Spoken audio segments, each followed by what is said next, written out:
क्या आपको पता है कि मनुष्य को जन्म लेने के लिए 84 लाख बार अलग अलग योनियों में जन्म लेना पड़ता है। आपने तो सुना ही होगा कि मृत्यु के बाद यमदूत इंसान की आत्मा को यमलोक ले जाते हैं, जहाँ पाप और पुण्य को तौला जाता है, कर्मों का हिसाब किया जाता है और सजा सुनाई जाती है। लड़की को परेशान करने पे कौन सी सजा, किसी की संपत्ति हड़पने वाले को कौन सी सजा दी जाती है और किस गुनाह की कौन सी सजा दी जाती है, ये हम आपको आज बताने वाले हैं। लोगों का कहना है कि वेद पुराण को घर पे कभी नहीं रखना चाहिए और ना ही इस किताब को कभी पढ़ना चाहिए। पर ऐसा क्यों? क्योंकि इस किताब को सिर्फ और सिर्फ तब पढ़ा जाता है जब किसी की मृत्यु हो जाती है। मृत्यु एक ऐसा सच जिसे बहुत कम लोग समझ पाए। पुराणों के अनुसार जीवन में अच्छे कर्म करने वाले स्वर्ग में जाते हैं और पाप से भरे जीवन जीने वाले लोग नरक की ओर चले जाते हैं। लेकिन क्या ये सच में ऐसा होता है? क्या आपने कभी ये सोचा है कि मृत्यु के बाद एग्जैक्टली होता क्या है? इस सब के बारे में हम जानते हैं इस एक किताब से, जिसका नाम है गरुड़ पुराण। गरुड़ पुराण 18 महापुराणों में से एक है। गरुड़ पुराण के 2 मेजर पार्ट्स हैं, जिनमें से पहला पार्ट यानी पूर्व खंड में विष्णु जी की भक्ति के बारे में, मेडिटेशन, योग जैसे और भी गहरे ज्ञान के बारे में लिखा गया है। लेकिन गरुड़ पुराण का दूसरा पार्ट उत्तरखंड वो बात करता है राक्षस के बारे में, मृत्यु के बारे में। यमलोक चैप्टर 1।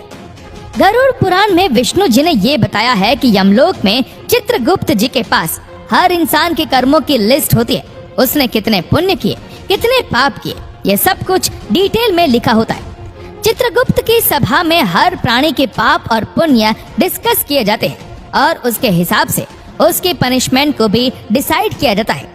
यमराज की सभा में जाने के लिए 4 दरवाजे होते हैं। जो लोग पुण्य आत्मा होते हैं, मतलब जिनके दिल साफ हो, उन्हें पूर्व यानी कि ईस्ट के दरवाजे से जाने को मिलता है। इस रास्ते में गार्डन है, सुंदर हंस है और ये अमृत से भरा हुआ होता है। पश्चिम यानी कि वेस्ट का रास्ता, जो ज्वेलरी से डेकोरेट किया हुआ है। जो संत है उनको इस रास्ते से जाने को मिलता है। जिन्होंने अपने जीवन में दान किया हो या जिनकी मृत्यु किसी तीर्थ के पास हुई हो, उन्हें उत्तर यानी कि नॉर्थ के रास्ते से यमलोक जाने को मिलता है। इन तीनों दरवाजे को पार करने वाली आत्माओं को किसी भी तरह का भय नहीं होता है। उन्हें हर तरह की सुख सुविधाएं दी जाती है। यमलोक में उनकी मुलाकात धर्मराज से होती है, जो उनके आगे के सफर पर उन्हें ले जाते हैं। और जिन लोगों ने पाप किए हो, दूसरों को दुख पहुंचाए हो, उन लोगों को दक्षिण के द्वार से उसे यमलोक पहुंचाया जाता है और इस द्वार की दूसरी तरफ उनके बुरे कर्मों का फल उनका इंतजार करता है, क्योंकि वहाँ उनकी मुलाकात होती है धर्मराज के भयंकर अवतार यमराज से, जो उन्हें उनके पापों की सजा देता है। Punishment chapter 2। गरुड़ पुराण में अलग अलग पापों और दुष्कर्मों के लिए 28 अलग अलग भयानक और दर्दनाक पनिशमेंट बताई गई है। हर बुरे कर्म के लिए एक सजा है। इनमें से 4 ऐसी भयानक सजाएं हैं जिनके बारे में सुनकर आपका दिल दहक जाएगा। भयानक चाबुक मार। जो लोग दूसरों की संपत्ति चुराते हैं, यम के सेवक उन्हें रस्सी से बांधकर तमिसराम नाम के नरक में भेज देते हैं। उस नरक में उनको चाबुक से लगातार मारा जाता है।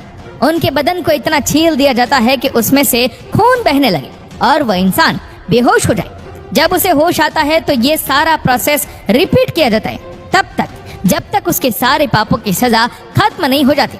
दूसरी सजा रौरावम यानी सांपों से डसवाना। जिन लोगों ने दूसरों के साथ किसी भी तरह का छल कपट किया है, उन्हें रौरावम नरक में भेजा जाता है। चलते हुए कोयले से भी भरी धरती पर उन्हें फेंक दिया जाता है, जहाँ वो अपनी जान बचाने के लिए यहाँ वहाँ भटकते हैं। उनके पैर छिलकर फट जाते हैं, जिसके बाद सैकड़ों जीव जैसे सांप, मच्छर, बिच्छू, कौवे उनके बदन को नोच नोच कर खा लेते हैं। उनका शरीर दोबारा जुड़ता है और पूरी सजा फिर से दोहराई जाती है। नर्क लोक की तीसरी सजा कुंभीपाकम यानी तेल में पकाया जाना। जो लोग दूसरे लोगों को अपने फायदे या मजे के लिए नुकसान पहुंचाते हैं, उन्हें कुंभीपाकम नर्क में भेजा जाता है, जहां एक बड़े से बर्तन में उबलते हुए तेल में उन्हें जलाया जाता है। चौथी भयानक सजा तप्ता मूर्ति यानी जलाया जाना। जो लोग नाजायज रिश्ते बनाते हैं, अननेचुरल सेक्सुअल एक्टिविटीज करते हैं, उन्हें इस नर्क में जलाया जाता है। तपते हुए अंगारों से तहकती हुई जमीन पर उन्हें बांधकर फेंक दिया जाता है, जहां उनका बदन धीरे धीरे आग में पिघल जाता है। मृत्यु चैप्टर 3। एक व्यक्ति की मृत्यु तय होने के बाद जिस वक्त उसके शरीर से उसकी आत्मा निकलती है, उसके सेंसेस काम करना बंद हो जाते हैं। उसे लोक परलोक सभी एक साथ दिखाई देने लगते हैं। जब प्राण निकल जाते हैं तो एक मनुष्य को इतना दर्द होता है जैसे उसे 40,000 बिच्छुओं ने एक साथ डंक मारा हो। मृत्यु के समय यमलोक से 2 यमदूत आते हैं। काला रंग, गुस्से से भरी आंखें, टेढ़ा मुंह, उनका रूप इतना डरावना होता है कि मरने वाला जीव डर के कारण अपने शरीर को और कस के पकड़ लेता है। उसकी आत्मा वापस अपने शरीर में घुसना चाहती है, पर यह पॉसिबल नहीं होता। यमदूत ने उस आत्मा को कस कर रस्सियों से जकड़ा होता है। बहुत कोशिश के बाद वो जीव तड़प कर रोने लगता है। वो गिर जाता है और उसकी आत्मा शरीर से निकल जाती है। यमदूत तुरंत उसकी आत्मा को बांध कर ले जाता है और यहीं से शुरू होता है ये यमलोक का सफर, जहाँ पाप और पुण्य को तौला जाता है, कर्मों का हिसाब किया जाता है और सजा सुनाई जाती है। मृत्यु के बाद यमदूत इंसान की आत्मा को यमलोक ले जाते हैं। यमलोक का सफर चैप्टर 4। माना जाता है कि जिस इंसान ने अपनी जिंदगी में अच्छे कर्म किए हो, पुण्य, दान, सेवा की हो, उसके लिए यह सफर बहुत ही ज्यादा आसान और आरामदायक होता है। उसे एक रथ में बिठा कर ले जाया जाता है। लेकिन जिसने अपनी जिंदगी में अच्छे कर्म नहीं किए होते हैं, उनके लिए इस सफर का हर क्षण दर्द और पीड़ा से भरा होता है, क्योंकि यमदूत उस जीव की आत्मा को रस्सी से बांधते हैं और घसीटते हुए ले जाते हैं। उसे कहीं पर भी आराम करने का मौका नहीं मिलता। इस पूरे रास्ते में 16 स्टेशन क्रॉस करने होते हैं। रास्ते में कहीं बर्फीली हवाएं तो कहीं आग की बारिश होती है। कहीं उसे घने जंगल में जानवरों का सामना करना पड़ता है तो कहीं लीच से भरे कीचड़ में गिरना पड़ता है। आत्मा रोने लगती है, लेकिन यमदूत बिल्कुल भी दया नहीं दिखाते। इसके बाद आत्मा को कोड़े मारकर अपने पूरे जीवन में किए हुए सारे पापों को याद कराया जाता है। इस तरह पृथ्वी लोक से यमलोक का सफर बहुत ही ज्यादा पेनफुल होता है, बहुत ही ज्यादा टॉर्चर से भरा होता है। कर्म चैप्टर 5। इन सारी सजाओं के पीछे का कारण होता है कर्मों की सफाई करना, इंसान को उसके पिछले कर्मों से मुक्त करना और उस आत्मा को शुद्ध करना। जिस इंसान ने जितने पाप किए हैं उसे उतनी सजा मिलती है और जिसने जितने पुण्य किए उसे उतना सुख।